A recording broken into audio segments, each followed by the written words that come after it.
And it's my very great pleasure to introduce you to two colleagues of mine, Markus Andrä, who is Professor for Social Work. He's based at the, let me remember, Dresden, University of Applied Sciences in Dresden, Germany, and David Brody, who is at Orot, Yisrael Academic College in Elkana, Israel. And I hope I've pronounced that slightly okay. That's good. It's lovely to have them both with us here today. And I think the presentation that they're about to do, which includes a lot of interactive element, will be fantastic, and I hope really interesting to a variety of people. I worked with both Markus and David on an amazing international collaborative project that looked at men's career trajectories in early childhood education and care. It was a wonderful, ambitious project that involved so many countries, and we each did research in our own countries and then created a wonderful book called Exploring Career Trajectories of Men in Early Childhood and in Early Childhood Education and Care Workforce, if you're interested in following that up. But during the course of this research, I know that David and Markus, I think particularly sort of initiated by Markus, fell into the fascinating business of using metaphor as a research tool in qualitative research. And when I read their really good paper on this, I thought this would be of great interest to a wide variety of qualitative researchers. So they are now going to take over and lead the session. So over to you two, and it's a pleasure to have you with us. Okay, thank you. Thank you, Joe, for this very nice introduction. And yeah, we will take over. And before I start the presentation, or no, I start the presentation firstly.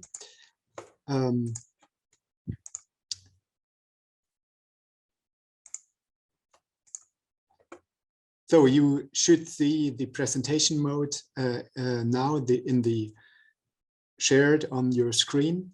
What we plan to do is to speak with you about metaphor analysis, which is a means of qualitative research. And you see the title of our presentation here, Digging Deep into Narratives, Metaphor Analysis as a Qualitative Research Tool. And Joe has already introduced both of us. I will just shortly say something about what we have planned together. We will give you a presentation around, it will take around 30 minutes about metaphor analysis. And then after we have introduced the method, we will practice it with you. We have prepared an example, short piece of data material that we can analyze together, and then we will have some time for discussion and for questions and answers. So at this point, I will give the speech, or I don't know, the role of the spokesperson to David. Okay, so we're going to divide our presentation this way. We're going to start out with explaining the theory behind metaphors. It's called the conceptual metaphor thesis. We're going to share the methodology that we use in our own research, methodology called metaphor analysis. Then we're going to present our study of the career narratives of two male kindergarten teachers. And then we're going to, instead of breakout sessions, we decided to work on this together, but we're going to play around with this methodology and invite you to roll up your sleeves and look at some of these metaphors in a particular text that we're going to give you. And then we're going to have a discussion. So let's get started.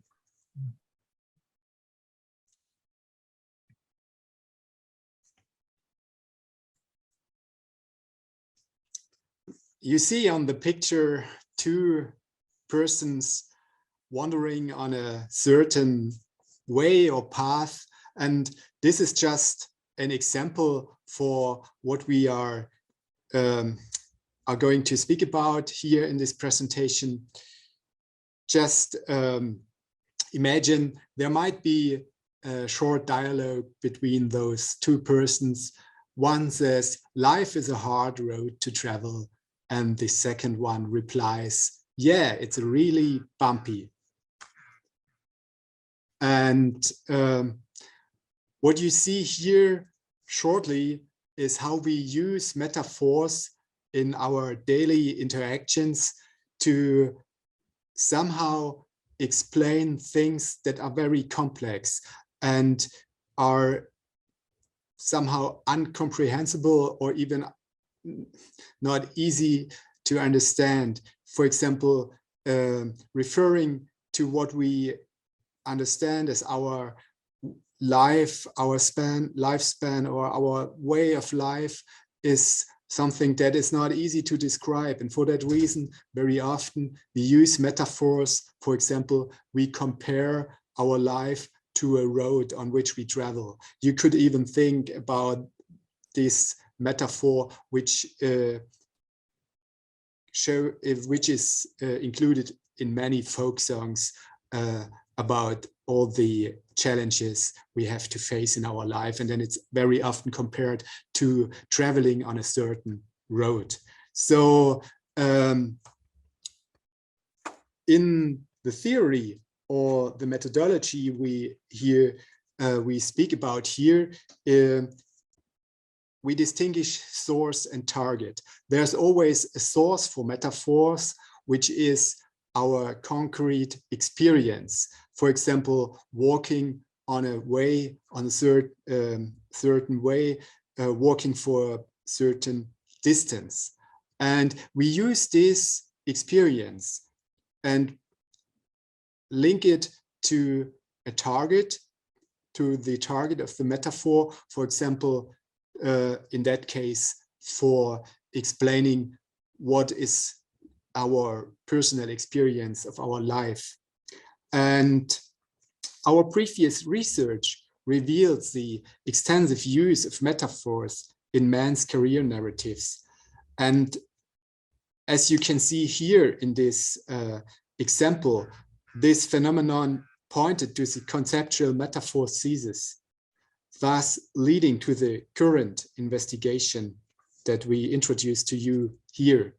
The conceptual metaphor thesis introduced by the linguist George Lakoff and the philosopher Markus Johnson forms the theoretical background of this study. This theory posits that a word or phrase can be understood beyond the literal meaning in context. This occurs by the speaker taking the literal meaning from a concrete sensoric experience, which is the source, in our example, walking on a path, and transferring this meaning to a second and often more complex area, which is the target. In our example here, the target is our experience of our life. For example, we have seen that one of our informants uses the experience of taking steps on a certain way to describe his career as a man in early childhood education and care. Thus, the metaphor enables people to express complex ideas that would otherwise be inaccessible to themselves and those they address. Lakoff and Johnson describe this basic structure as the cognitive unconscious, as the use of metaphors connects body and mind. The metaphoric renditions of their narratives show us the deeper meaning of career decisions for men in EC, in early childhood education and care. So on the next slide, I come after I have shortly introduced our theoretical background, here you see how we take it up to use it as a methodology for qualitative research. Metaphoric expressions can be merged into metaphoric concepts, like you see on the slide, concept A or B. Metaphoric concepts have always the same target and source area, which means, referring to the example which I gave you, comparing metaphorically our life to traveling on a certain road, you could merge all the metaphors to a metaphoric concept, which might be life is traveling on a certain road, for example. And the metaphorical description of the own career that we have found in our data as a way with certain steps can be merged under the concept of career as quest for place and purpose in an amorphous social field. This process relies on Lakoff and Johnson's assumption that more abstract, primary, and complex metaphors stand behind the metaphors used in a particular field.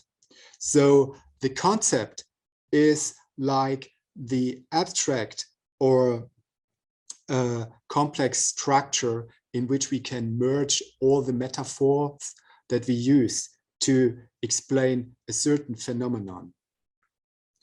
According to the method of systematic metaphor analysis, we deconstructed the entire text that we analyzed to its metaphoric elements and reconstructed metaphoric concepts from those metaphors which refer to the major issues of our research. So far, these are the information on our theoretical background and on the methodology. And now, David, it's your turn to go on. Well, Joe has already mentioned the research project that we were involved with over the past few years, which she was part of. The study itself was looking at many men around the world and looking at their career trajectories. And we have pulled from that database two narratives that we decided to analyze, one from Israel and one from Germany. Svika is the man from Israel and Matthias is the man from Germany. Our methodology is doing a deep analysis of the metaphors in those men's narratives, looking at themes and meaning, and we added to this, looking at the socio-cultural context for each man is a frame, is a way to help us understand their metaphors. So let's move on to the narratives themselves. So with me, the next slide. I'm going to start out with Svika's narrative. And what we've done is redacted or edited the narratives, which was quite long, to we condensed it down so that we can bring you the flavor of how Svika spoke about his career. I'm going to read you this abbreviated narrative, and then we'll unpack the metaphors that you hear in this narrative. So while I'm reading, you might want to pay attention to some of the metaphors that he's using. Okay, hi, my name is Svika. I'm one of the first male kindergarten teachers in Israel. Let's start from the beginning. When I was in my 20s and single, I found that I was very good with little kids. But I had great difficulty in university. I even dropped out of 2 of them. So then I took off for a few years and moved to California. And there I worked in show business. And oh man, California, that was the place to be in the 1960s. I mean, rock festivals, flower children, peace rallies, love, love, love everywhere.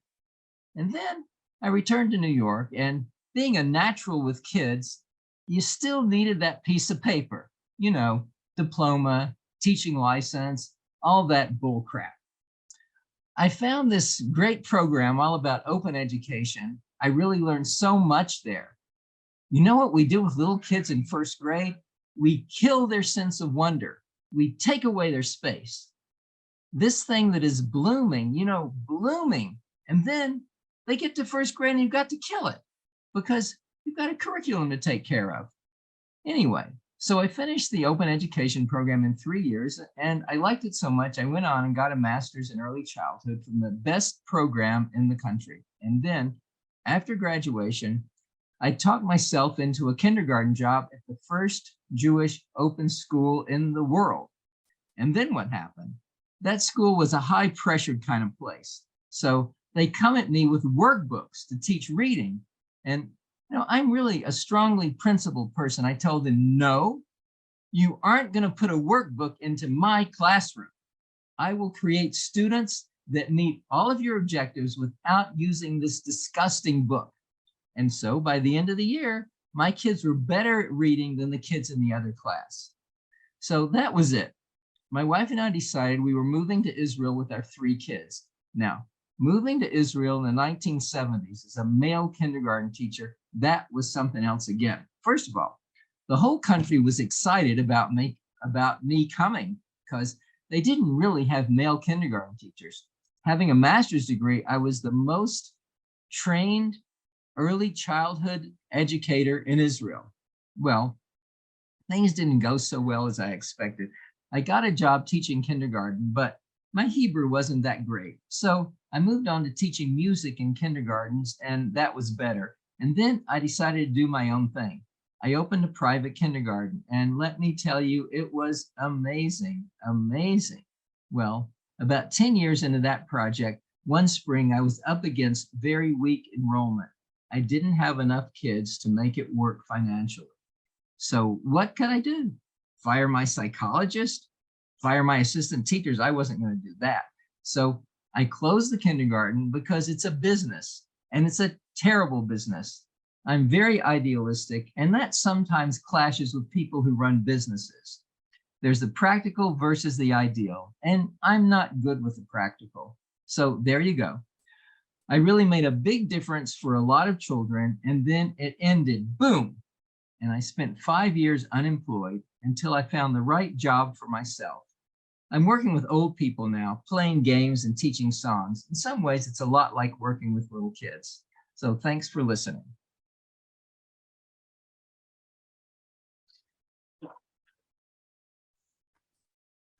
Thank you, David, for this impression. And I go back to the presentation, and you see here again the picture which shows somehow the background of this narrative, as it somehow gives us an impression of the time from which those experiences come from. And following our method and the idea to unpack the narratives that we found in our data, we find that the metaphoric renditions, that the metaphoric concepts reveals the personal meaning that in that case here, the career holds for Zwicker. He gives us a central message. As you have heard in the narrative, in the monologue, he sees his career as a triumphant engagement in a struggle against evil power. This evil power is the educational system. In the yellow field, there is the first metaphoric concept, children's innocence versus the evil educational system. And you can merge a lot of the metaphors that he uses in his way to describe his life under this concept. For example, Zwicker says things like, we kill their sense of wonder, we take away their space, or this thing is blooming and you've got to kill it. And in all these metaphoric expressions, he shows that he considers that he's part in a fight between children's innocence and the evil educational system, or better, he somehow defends children's innocence against the evil educational system. And in the green field, there's another concept. He considers himself as the hero who protects young children from the evil world. And in this struggle, he seems to be even godlike. He says, for example, I will create students that meet all your objectives. That means, metaphorically, he gives himself a godlike ability to create human beings. At another point, he says, the whole country was excited about me coming. And at this point, he becomes even messianic, as he speaks about a man coming to Israel. And so if the whole country of Israel gets excited about someone coming, so it has the connotation of like an messianic character that is showing up. And finally, another metaphoric concept is, you see it in the blue field on the slide, personal ideals negate the societal evil. There's no opportunity for compromise in his struggle. And metaphorically, he puts it like that: principles are more important than money. Or, I'm very idealistic, and that sometimes clashes with people who run businesses. So you see, in the metaphors that he uses, we can merge them to metaphoric concepts, and from that metaphoric concepts, we can develop interpretations of a deeper meaning of his career. So far about the first of our two informants. And now we go on to another narrative. It's a narrative from our second informant, Matthias. He is teacher in early childhood education and care, and he has been working in that field for 10 years, more than 10 years now.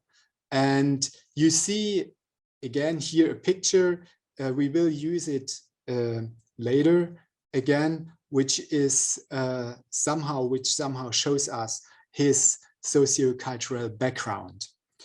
And now I change my role in this presentation. I stop the share and I give you a short impression of how Matthias, our second informant, metaphorically describes his professional career. Did you know I became a kindergarten teacher by accident? I planned to become a religious education teacher, but then a friend suggested that I could work in a kindergarten instead. That wasn't a romantic marriage, so to say. It turned out to be a lasting relationship. But this field of work that I was marrying accidentally was hard for me to really get into it. My career is a story of a journey to an unknown country. On this quest, I had to take different steps to enter and become secure. A big step for me was becoming a father. That deepened and inspired my work. With 4 children, fatherhood is a big thing in my life. And the second step was to assume responsibility for my own class. That wasn't easy for me, but it meant shaping and molding the work by myself. So my path included challenges and opportunities that were like physical labor or even artistic practice. I was like a wandering craftsman creating a sculpture. And by the way, my female colleagues referred to me almost as merchandise to be sold by a shopkeeper. At work, I'm labeled the man of the kindergarten, and I never liked to wear this label. My boss used to brag about having a man, like, I'm the quota man, but I want to define my journey's destination myself. I always asked what my work as a man in the kindergarten is all about. That has been bothering my ego, and my surroundings have provoked this question about what I can contribute as a man. And maybe this is the final step to realize traces of my male socialization. Those little things flowing in my blood, wrestling, playing football, all the classics. There I realized that I can contribute something with my male profile that is appealing to the children and has value and can bear fruit. Inner traces, these little things in my blood and outside imprints, my profile, have created my male identity. And although I don't like to be offered like a precious merchandise, my profile is something valuable that I can contribute.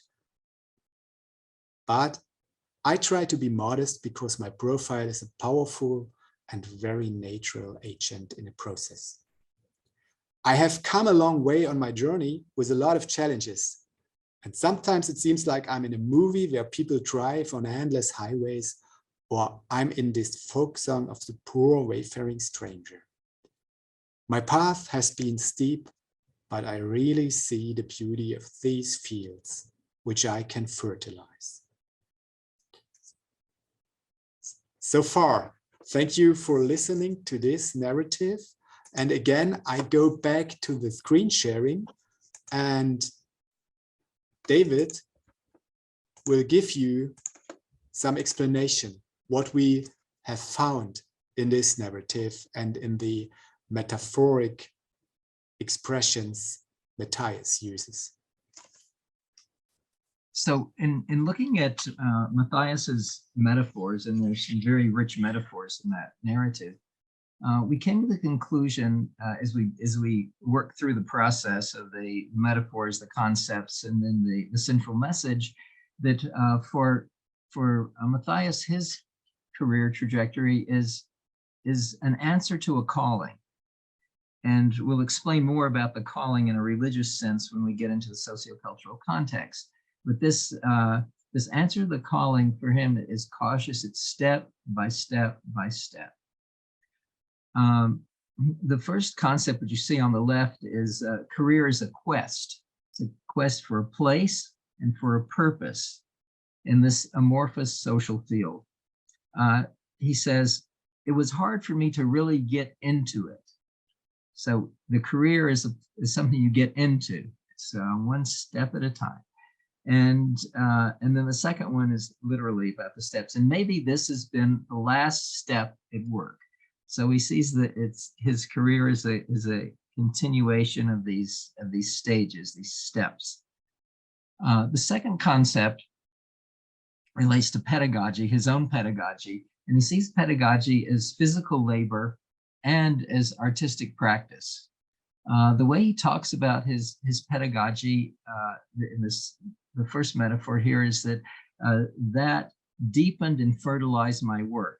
And these are actually agricultural metaphors, which talk about physical labor and growing something, the fertilization, the deepening. It's what farmers do.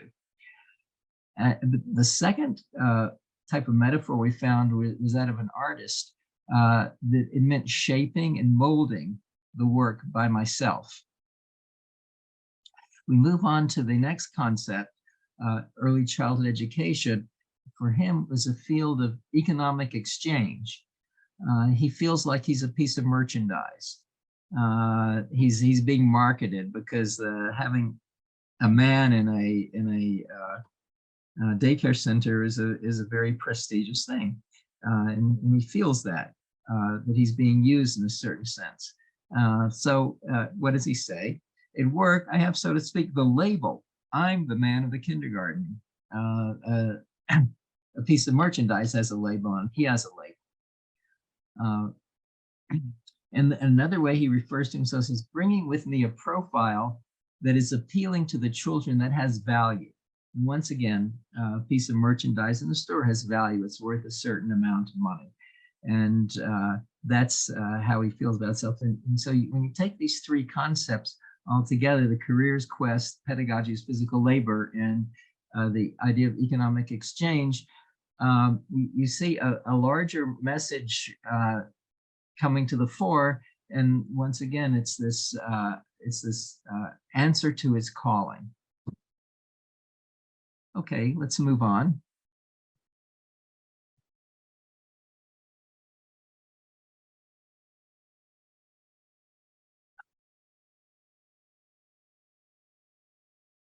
Just 1 second.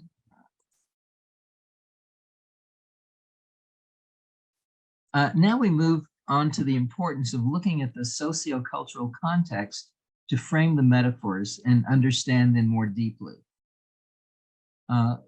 We believe that the metaphors are formed not in a vacuum, but within a certain context, and understanding that context enables us to understand better the metaphors.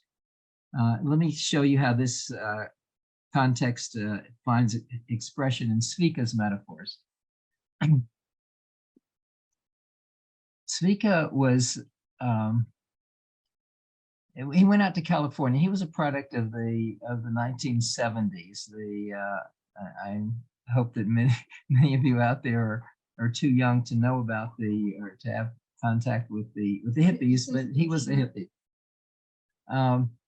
And what did this movement have to? What were their central messages? The first was one was rejection of authoritarianism of the existing social order.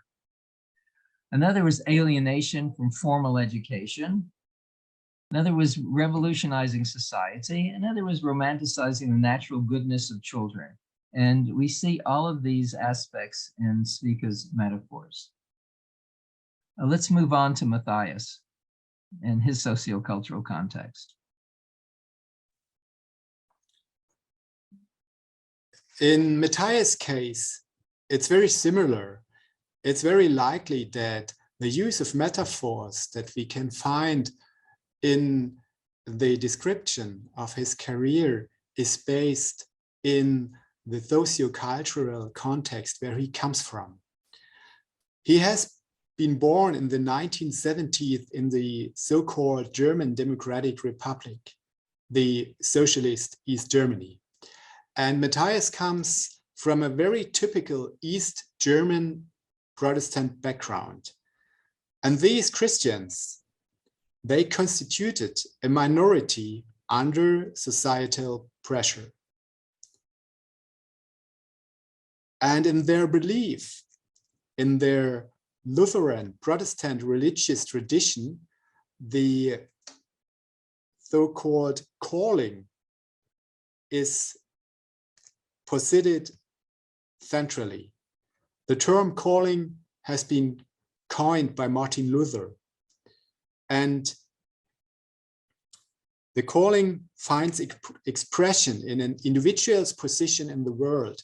And even today, the calling is understood to be one's occupation, requiring persistence as well as resistance to all obstacles. And for these people, a paradoxical situation emerged from the context of socialist East Germany. Truthfulness, righteousness, and obedience to their religious calling became an impetus for resistance to the societal context that question this calling. And we can find, interestingly, this dialectic between resistance and obedience in Matthias' career and expressed in his metaphors. It seems that the habitualized conditions of his societal context prepared him to being a man in the kindergarten. His job position, on one hand, questions and resists the gender order, but there is a calling to bring something valuable to this field, and Matthias follows this calling. And so far, we see his societal context in the metaphoric use of in his self-description. After we have explained now the theory and the methodology, and we have given you examples of what we did, at the end, David will wrap up our ideas.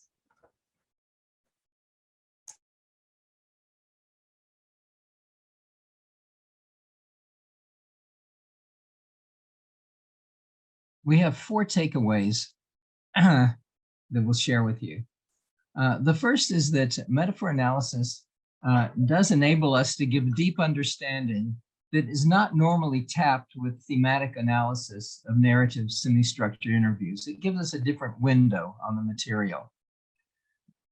The second takeaway is that we found metaphor to be an agentic resource for the men to express themselves and to project their views, which were deeply held about their professional and their personal identities. The third is that the socio-cultural context is really crucial to interpreting the metaphors used in the narrative, because the metaphoric concepts derive from that context. We also found that our collaborative journey, which went on for many years, opened insight into each other's cultures and ways of thinking, and challenged us as researchers to dig deeper. And that has to do with the way each of us was able to look at the metaphors, and we each brought our own cultural baggage to looking at those metaphors. And we learned so much about each other, and we got very excited about looking deeply into these narratives through the metaphors.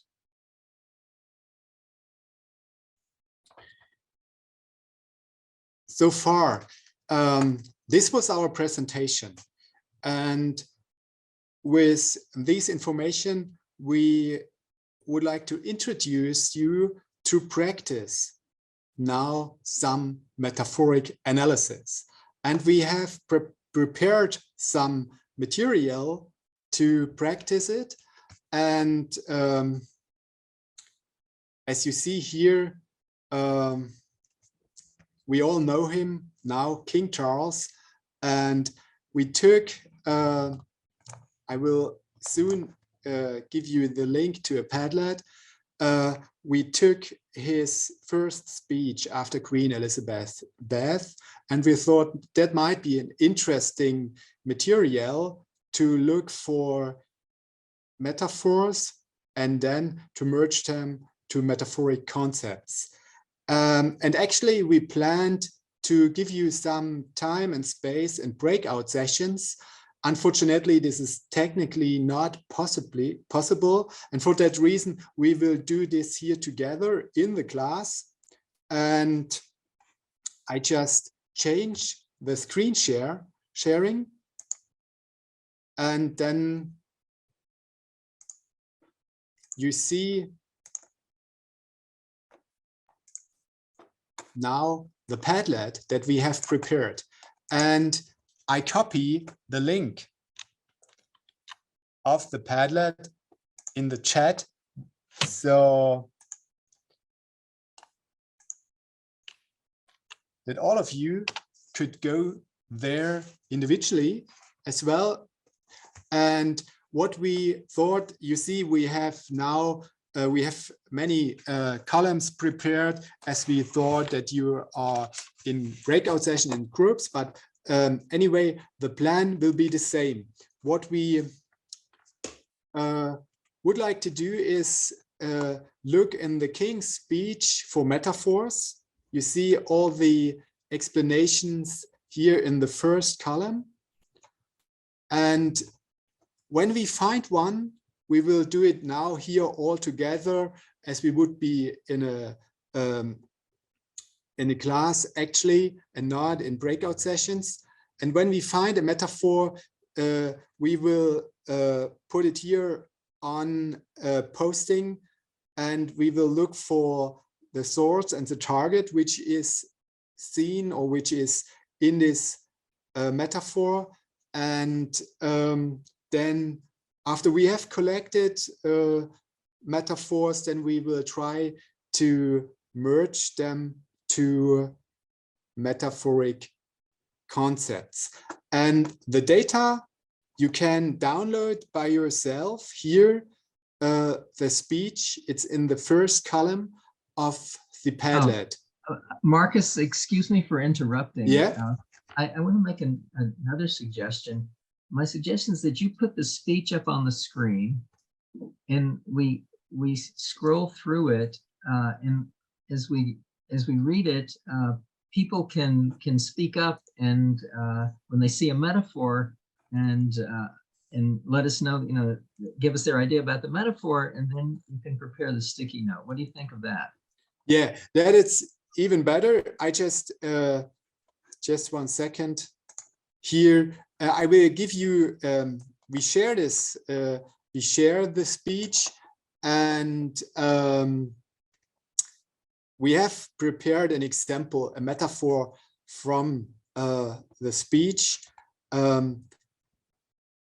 As you see here in the first column of our Padlet, King Charles says in the speech, alongside the personal grief. And here you find metaphorically the description of his feelings. And in the word alongside, he refers to his emotions as they would be objects. So, which means he speaks about them as he would experience them as objects in space. So the source is experiencing objects in space, and the target of this metaphor is experiencing grief. And so with this example, you can, I think, easily find a lot of more metaphors in our data. And as David suggested, I now will share the speech and we will go through his words. David, that was the plan. Did I get it right? That's what I suggest, yeah. Okay, so I just share it with you, and then if you put the speech up on your screen, yeah, and then you share I do. screen. So here it is. You can see it. And I suggest that people unmute their mics and join in. We want to hear your ideas about the metaphors you say. So yeah, everybody's invited to unmute.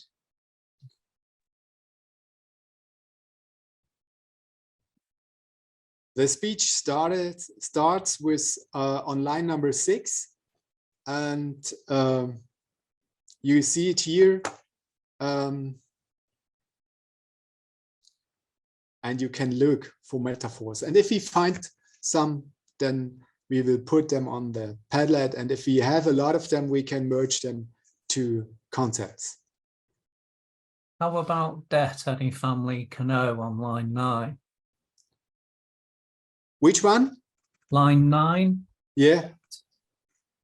The debt any family can owe. Yeah. So, yeah, clearly.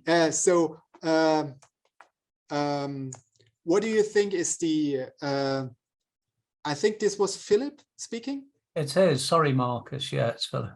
Yeah, Philip, yes, and what you say, what is the source, which concrete experience he takes to this metaphor? What would you think?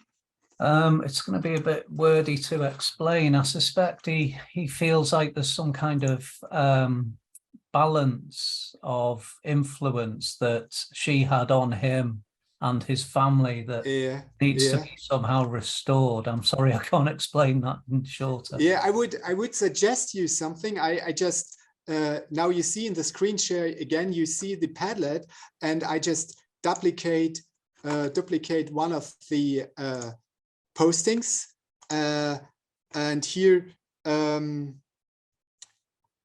I just use it to put the quotation there. And you said it's in line number 9. It is, yeah. Yeah, and I would just suggest you the idea, the debt any family can owe. This is somehow a source. I would say that he puts his experience with the relationship to his mother in an economic context, that there's some debt in it. Does it make sense to you? It does. As source of indebtedness. And actually Sharon's just posted something a bit more insightful about maybe some kind of transactional arrangement that some families share.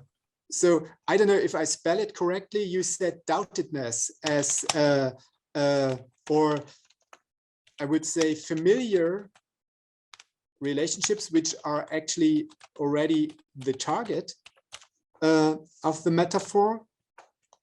I just put it there, and it's an like a mutual agreement. I think you used another word.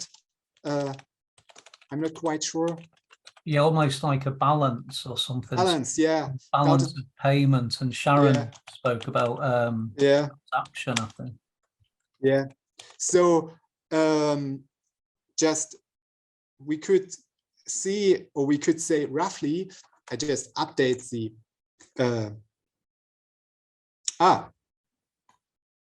someone else has already. Here we have several. Yeah, we have even more. Okay, so but just finishing that one, David, I asked you, would you agree with what we have done here with the debt? Yeah. Okay. It's economic model of familiar relationships. Yeah. Yeah, and then it's interesting. Wow, someone else, Anne-Marie, she has already in the line 22. Chat, line 22. Sacrifices. So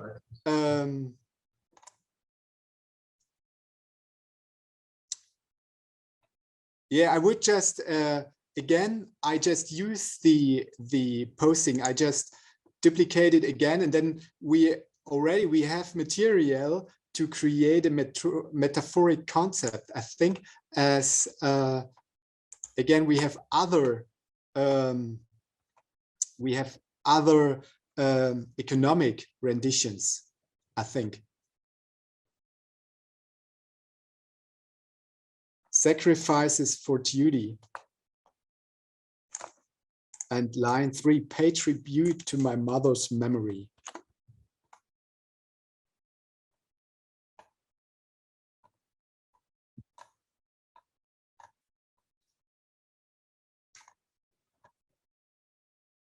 Are there other ideas? I would get Marcus. Can you take the one of pay tribute, because that's going to fit in with the debt? Yeah, I will do it here. I just put it. I just put it in the first posting. It's in line number 30. Okay. Now you can see it, and it's again, the source is a mutual agreements, a balance of payments, and the target are somehow the familiar relationships. So we could go to line 73, the light of her example. or David, what do you think there? Someone else has. Let's go for it. Yeah. And line 73, that's good.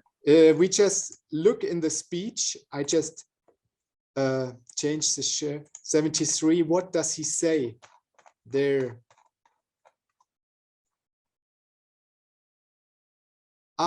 In our sorrow, let us remember and draw strength from the light of her example. It's page, it's line number 72. And okay, I would just copy it to the Padlet again. And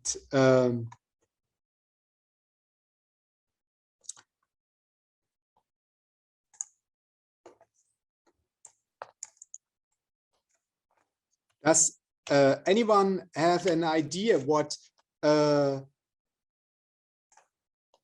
of source and target we find here?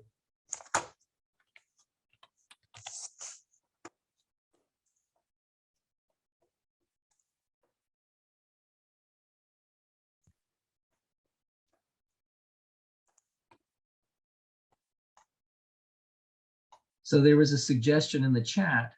Yeah, of, evolution. Evolution, yeah. I just look at it.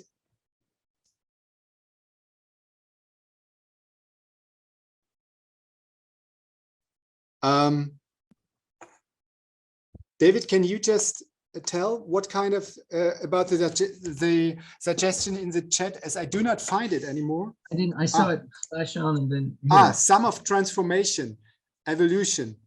Yeah. Transformation. Well, that this was is for a different. No, that was for a different. This is for a different one. So metaphor. for the. Well, let's. Why don't we? It'd be interesting to hear what people think about this. Let's stick with the light of her example. Yeah. What would be the source of this metaphor? Do people have ideas? You can put it in the chat. Yeah, or you just unmute your microphone and speak up. Yeah. Pseudo-religious, the light of the world. Yeah, and he.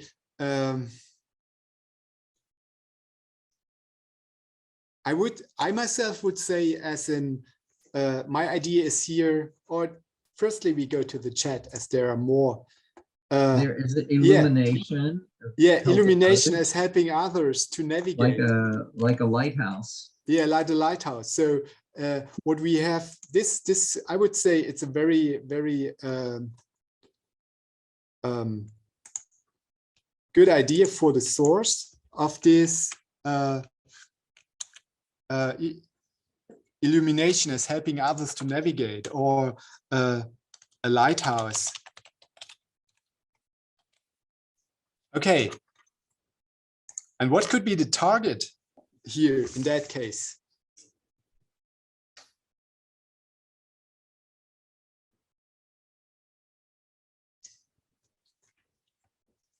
Who are we talking about here? About, I think we talk about the Queen Elizabeth. But I would say the target is actually again I would say the life of a certain person, and in that case, actually the person is compared to, or is metaphorically linked to, the idea of illumination. Does it make sense, David? I would say it's Queen Elizabeth's life would be the target. Life. Yeah, again, in that case, it's not a way. The Queen's life. Yeah, the Queen's life. We see the Queen's life as immortally a shining spirit. There's an immortality here as well. Yeah, immortality. Just let's go to the chat. We have now a lot of, or much more suggestions.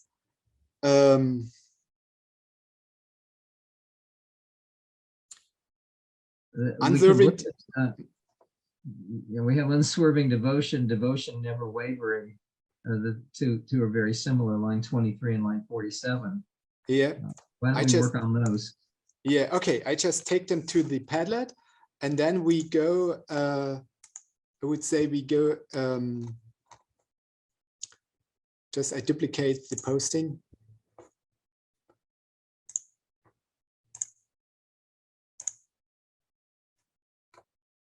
And I just edit, and there the quotation.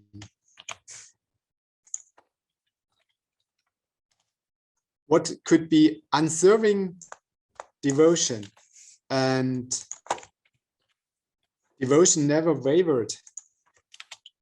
In the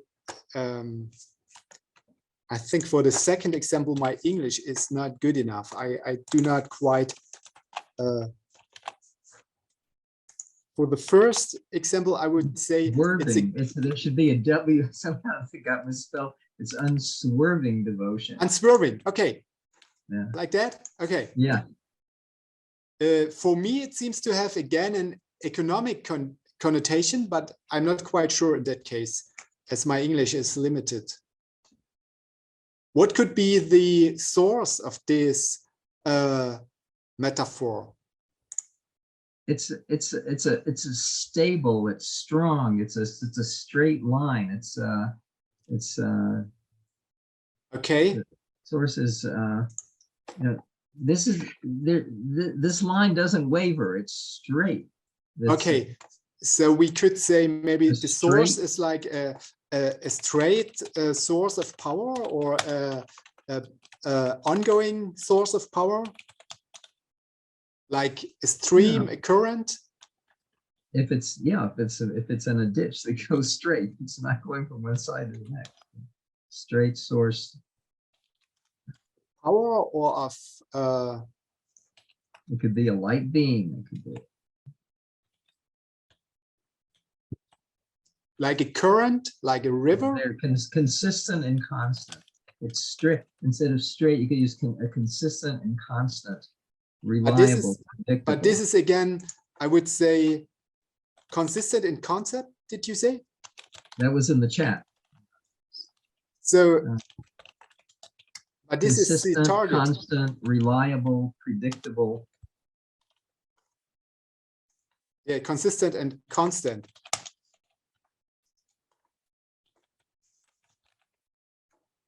It's her.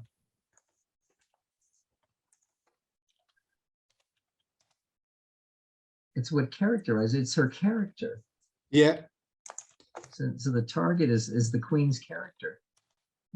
Queen's character. Yeah. Okay. Queen's character being consistent and constant. Okay.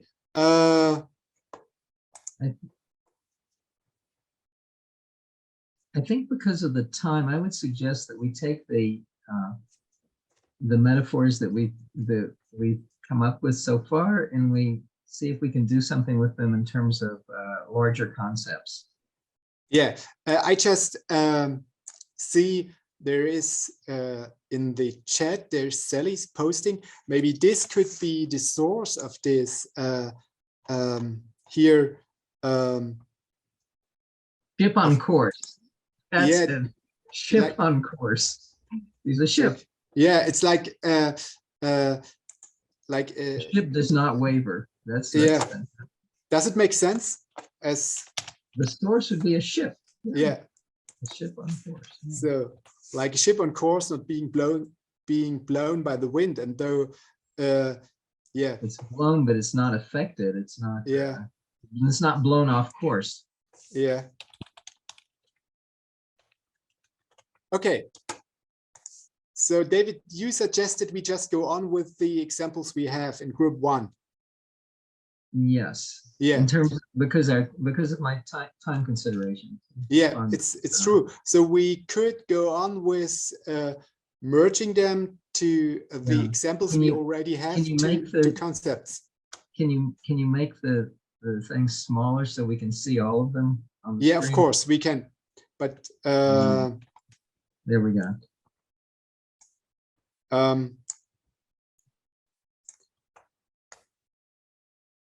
Or I could just read them again. We have the one we spoke about with the source of the ship on course, which is used for the target, for the Queen's character as target.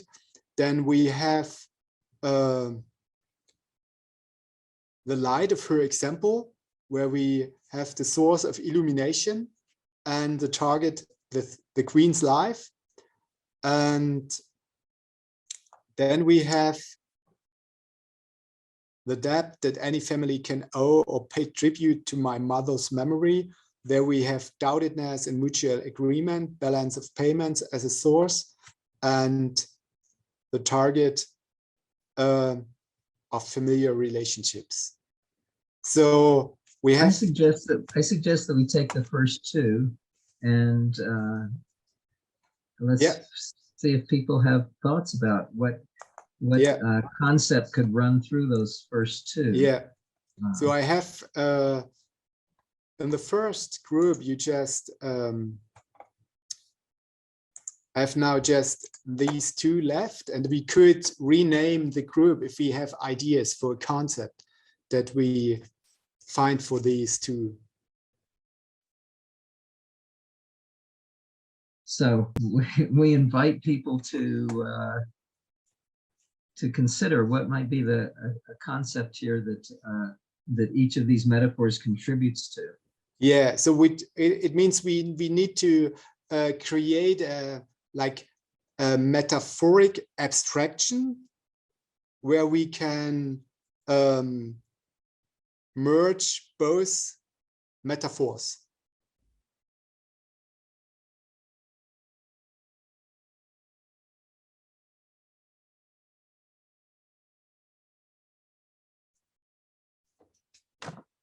Wow. Navigating the nation through troubled waters. Yeah. Let's try that as the name of the group. We could use it. Then David, do you still see in the screen share the Padlet? I just rename it. I'm not quite the Queen navigated the nation through troubled waters. Through troubled waters.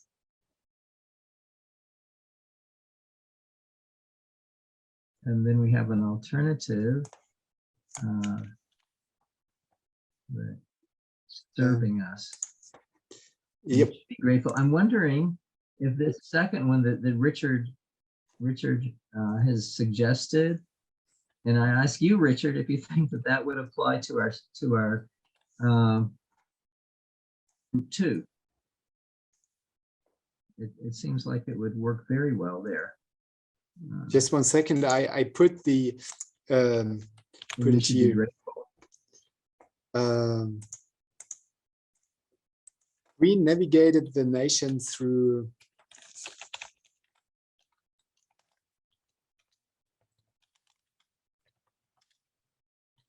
troubled waters. Okay. And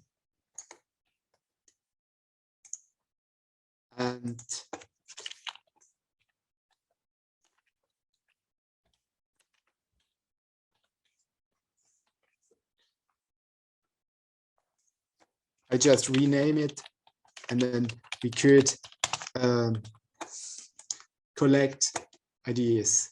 So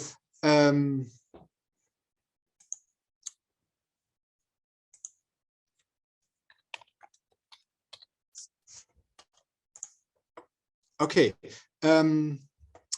there's something new in the chat. So in terms of the metaphoric concept, Richard has another idea I think is really important. That's leadership. Yeah. In this metaphoric concept of the Queen's leadership as navigating the nation, or as Queen's leadership as navigator. Yeah, I would amend that.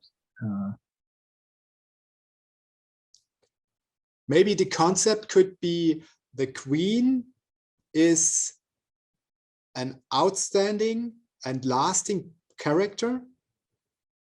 This would refer to the lighthouse as well, to the never wavering.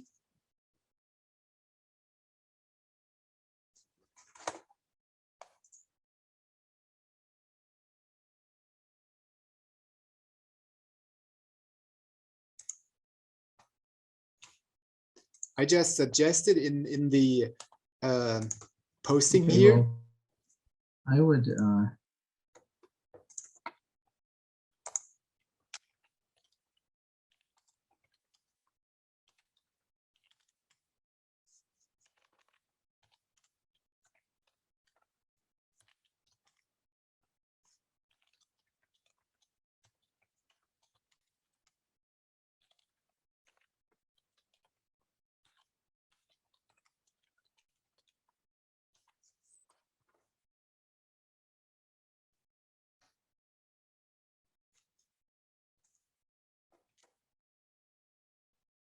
Maybe like that. David, your microphone is muted. I don't know if this was your intention. no, that was to not.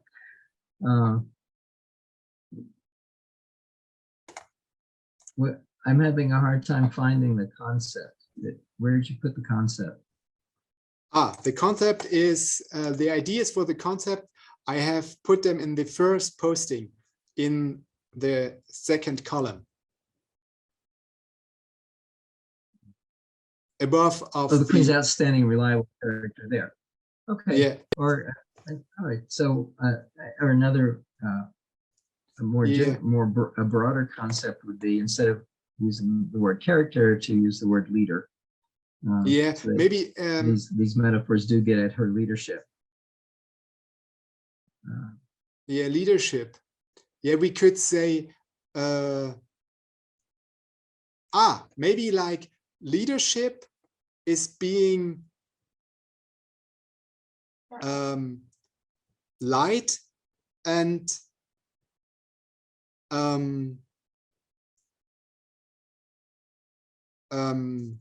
powerful, or yeah, we could see it's like the leadership, it's the idea that the leadership of a certain person gives us like it's somehow illumination in a dark area. So we could say, okay, in the concept, it could start with leadership, and then leadership is something.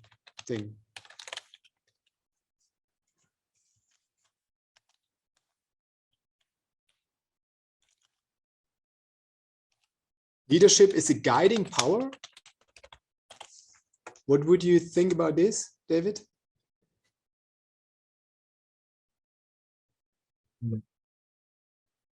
Guiding, stable.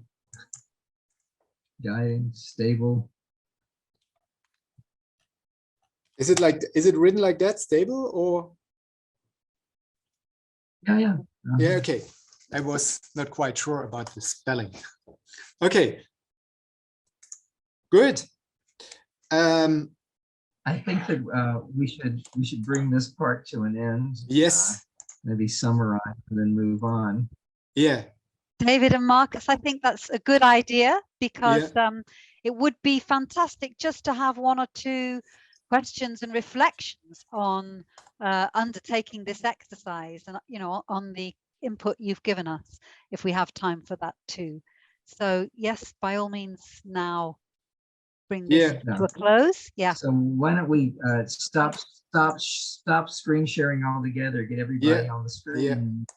Yeah, I stopped the sharing. Maybe just instead of speaker mode, if we could put it on the grid. So, okay, yeah, we could go to the grid, and yeah, here we are, all of us. Here we are, all of us. Yeah, I would just say as a final conclusion, our intention was that you can see how in any narrative, in any verbal explanation of the world, metaphors are very, one could say, the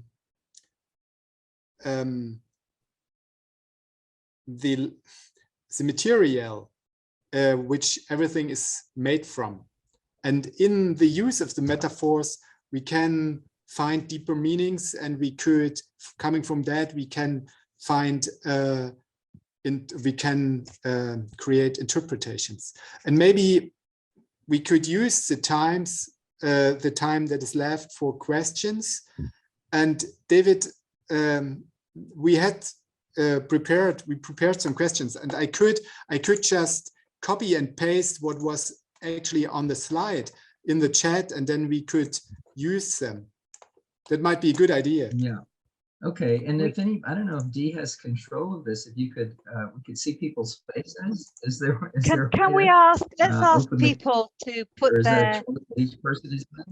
Shall we ask people to put their cameras on there. now at this stage so that we can see who's here? Obviously, don't put that on if you don't want to, but it would be great to see everybody.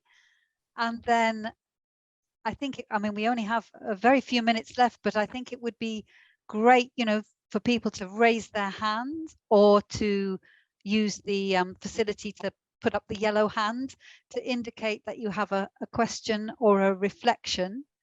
Are you too happy for me to chair this section? Please, yes. Yeah, it would be great. And, yeah. So let's see what people have got to say, and also keeping an eye on the chat, because there's some very interesting contributions here. Sure. For example, I think I noticed, was it from Sally or from Michelle, something about, you know, as interpreters of metaphors, what we bring ourselves, our own socio-cultural contexts and our own, you know, preconceptions and predilections and baggage. For example, you know, our strong feelings that some of us may have about the monarchy, you know, inevitably influence our interpretations here, and have been doing.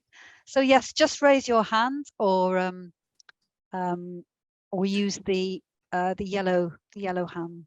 Yeah, I just in the meantime, I just would shortly refer to Michelle's posting in the chat.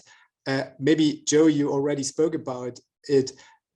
Of course, how we understand the metaphors and what we take as significant depends on our own socio-cultural context. And yeah, Michelle referred to Richard's posting where he put illusion into brackets, whereas already we get some kind of, I would say, from my perspective, ironic perspective on the idea of the monarchy, and King Charles' self-expression seems to be always as some kind of, I would say,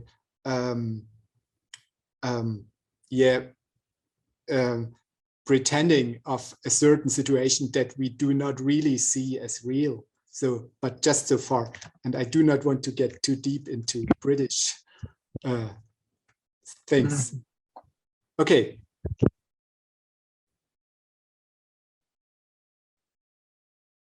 David? I would like to relate to Philip's question here. It's in the chat. He says, do you have any practical advice for triangulation from your experience? For example, what can be done to investigate or disagree on the meaning, perhaps the level of metaphoric concepts? So this is a process. We have a lot to say about that. This is the process, exactly the process that Markus and I went through. We took the same material, and each of us analyzed it on our own for metaphors, and then we compared. And of course, we found a lot of differences, and we worked through them. I wouldn't say that I don't know if I would call it triangulation. I would call it more we were looking for some consistent kind of understandings. And as we mentioned before about learning from each other, when we each gave our perspective about what a particular metaphor what was the meaning of it, or what was the source and the target, we realized that that our ideas were influenced by our own backgrounds, by our own culture, and talking it through, we came to common understanding. And it took a while. It's not an easy process, but the discussion between the two of us is what enabled us to reach these joint understandings. And obviously we couldn't, because it was so cumbersome, we used about 1/10 of the material. We had 10 different big concept groups, and we used 1 or 2 of them. Because we decided to go, as we say, digging deeper, we decided to go more deeply into those instead of doing a broad spectrum. I hope that addresses your questions. Yeah, I would just amend. I would the word maybe we used was communicative validation. I don't know if it makes sense in English directly. I wouldn't call it triangulation. It's always, as David described, a process of, I don't know, dealing or bargaining with all the arguments each of us had, and then we came, yeah, but at the end, it will be never, there will be never like a final truth or an objective idea, but this wouldn't be, from my perspective, this would be impossible anyway in any kind of qualitative investigation. And that we have the idea that quantitative research comes to a, I don't know, to a certain end or final dimension is an illusion anyway, from my perspective. So, yeah, and I'm. It's funny, as there's another. Richard just made another comment in the chat, and it seems to me that he has some knowledge about German. I'm not quite sure, but he put up this metaphor about the driving with an ape's tooth, which is a very common German proverb. I don't know if it exists in other languages, which just means, for example, driving with an ape's tooth means you drive very fast and, I don't know, without thinking about the other people on the street. So, but and this metaphor, you can't translate it; it gets lost in translation. But David, between the two of us, I think we did not have many examples like that where we did not understand each other. But maybe we, both of us, as we come from a very Western, or it's not quite sure, but yeah, we have a Western wide perspective. So I would say we were very close to our understanding of metaphors was very close. Is it true, David? What would you say? I have to say, Marcus, that I'm having an internet problem. And yeah, I couldn't follow you because it was going up and down, and my computer was tuning in and out. So, David, I hope you're managing with the internet problem, but I will just echo what I think Marcus said, because it was very interesting. He said he felt the two of you, I hope I'm getting this right, Marcus, you know, although you had different perspectives, different baggage, if I can use that metaphor, that you bring to the business of interpretation, nevertheless, you're both coming from a white male perspective, that's something you've got in common. You know, and I guess Marcus' invitation to you was to see how far you agree with that.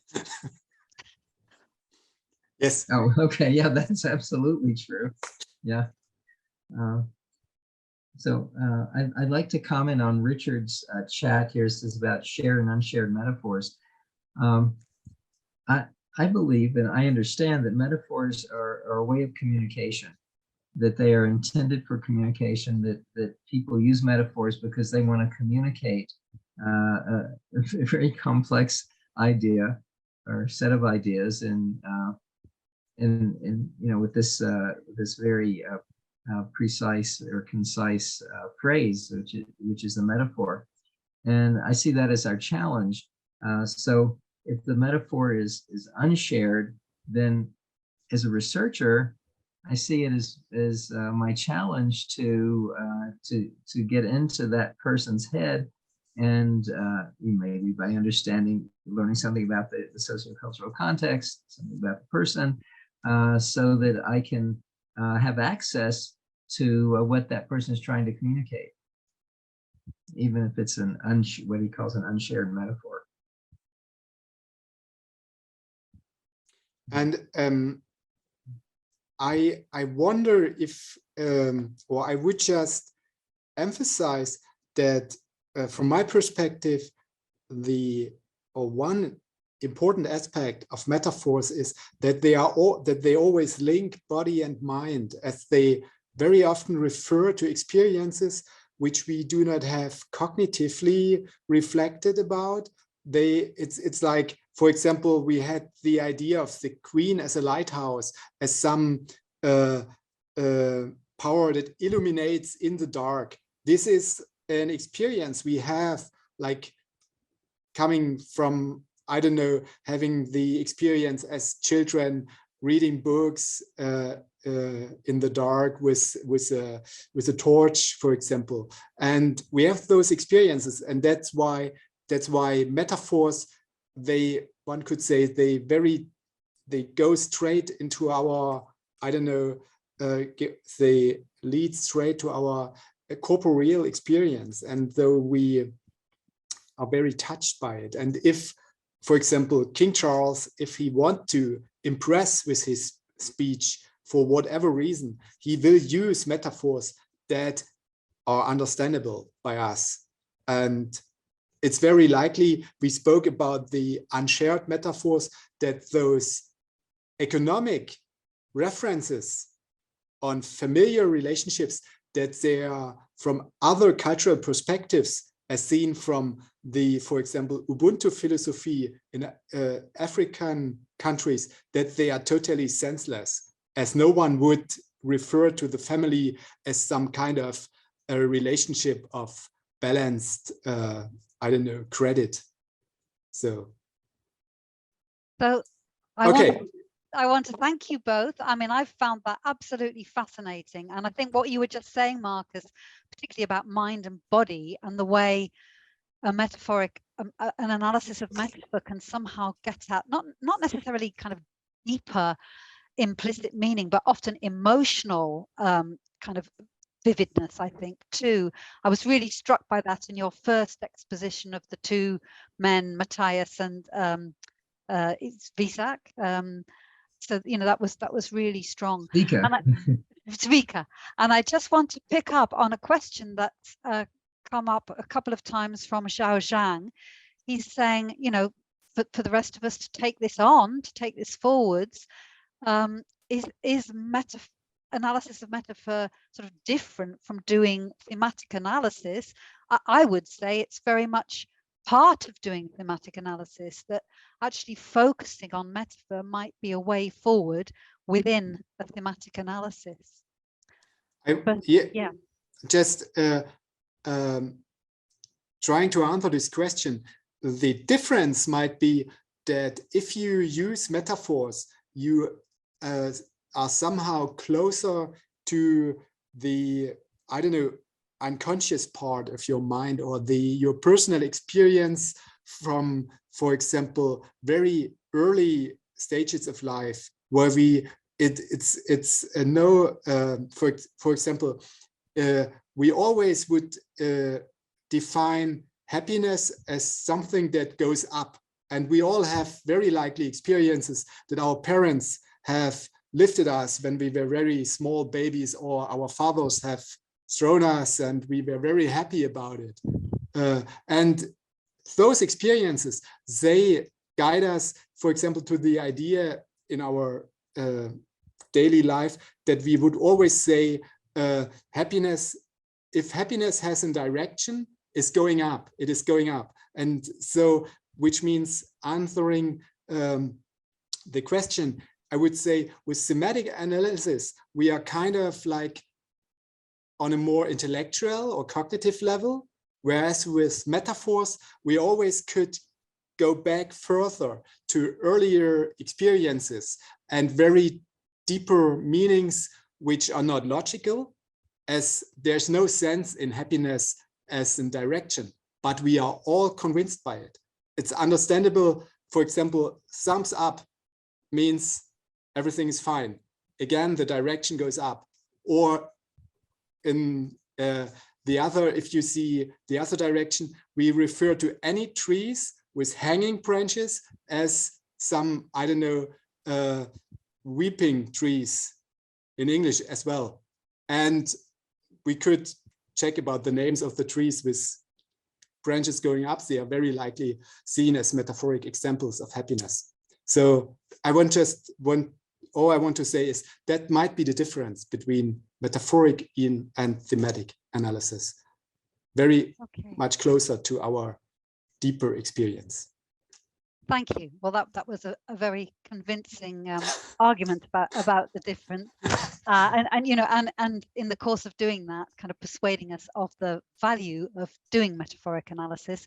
Yeah. But also, I really want to thank you not just for introducing this idea, but also giving us some practice as well.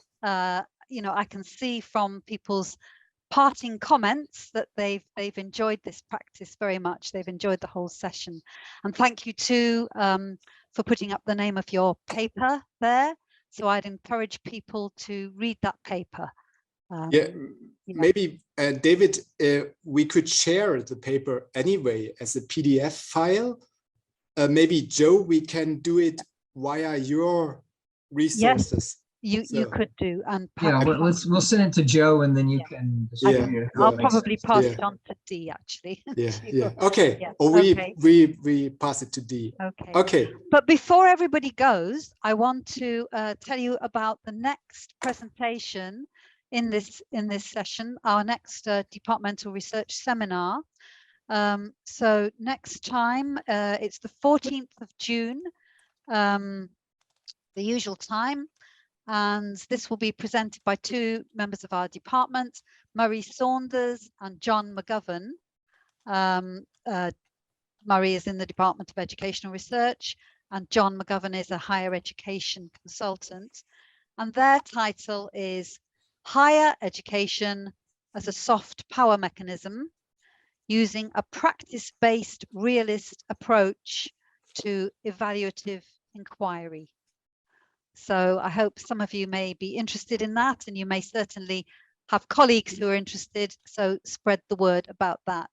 And a big thank you to Markus and David once again. Thank you so much. And I'm now going to close the meeting. Okay. Goodbye. Bye, everyone. It was a pleasure for us. Yeah, it was a pleasure. Bye. Bye.